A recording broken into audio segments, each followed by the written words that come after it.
Yevgeny Prigozhin is seen in new footage dismissing reports of his elimination. Warlord insists everything is fine in video filmed in Africa during the second half of August. A tantalizing new video appears to show slain Russian warlord Yevgeny Prigozhin commenting on his elimination in the days before he was reportedly killed. It comes amid a wave of conspiracy theories that the Wagner boss may have cheated death by putting a body double on his doomed business jet which crashed in Russia on 23 August. Many in the West believe he was assassinated at the behest of Vladimir Putin in revenge for the coup he led in June against the dictator's regime. In this footage, Prigozhin, 62, is seen wearing military fatigues in a car, and says, "For those discussing whether or not I am alive. How am I doing? It's the weekend, the second half of August, 2023. I am in Africa," he says, speaking to camera. So fans of discussing my elimination, intimate life, earnings or whatever, as a matter of fact, everything is fine. The video was posted by Grayzone, a Telegram channel linked to Wagner. It did so without comment, but an earlier post by the channel showing his grave was captioned, "He once said that the dead speak louder than the living." He proved it. Grayzone did not say when the footage was filmed. Yet the video, if genuine, does not prove Prigozhin is alive. He is known to have been in Africa, where Wagner has interests and military operations, before returning to Moscow ahead of the air crash last week. Pro-war military informant channel suspects the video was recorded on the weekend of 19-20 August, when he was in Africa, days before Russia said he and 9 others were killed when his business jet came down near Moscow. In just a few days, Prigozhin will return to Russia, where he will die on August 23 in the explosion of his Embraer Legacy 600 business jet in the Tver region, said the channel.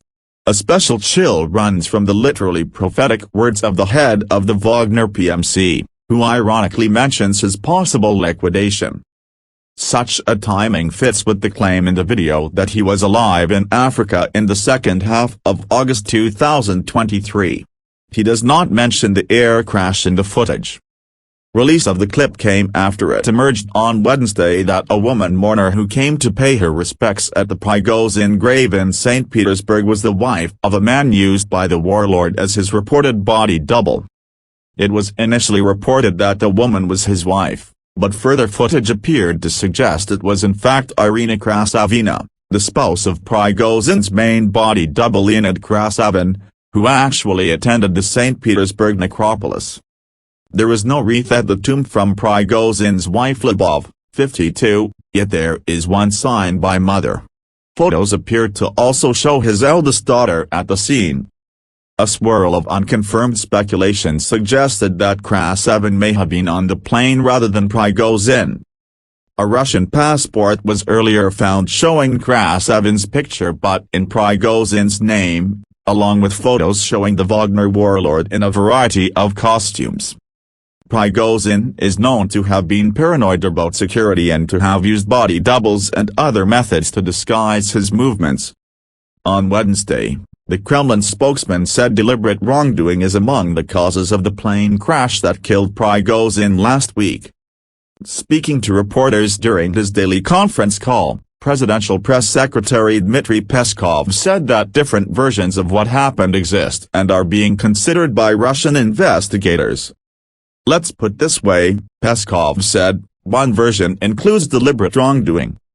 The business jet carrying Prigozhin, the founder and leader of the private military force Wagner, and his top lieutenants crashed halfway between Moscow and St. Petersburg a week ago, killing all 7 passengers and 3 crew members."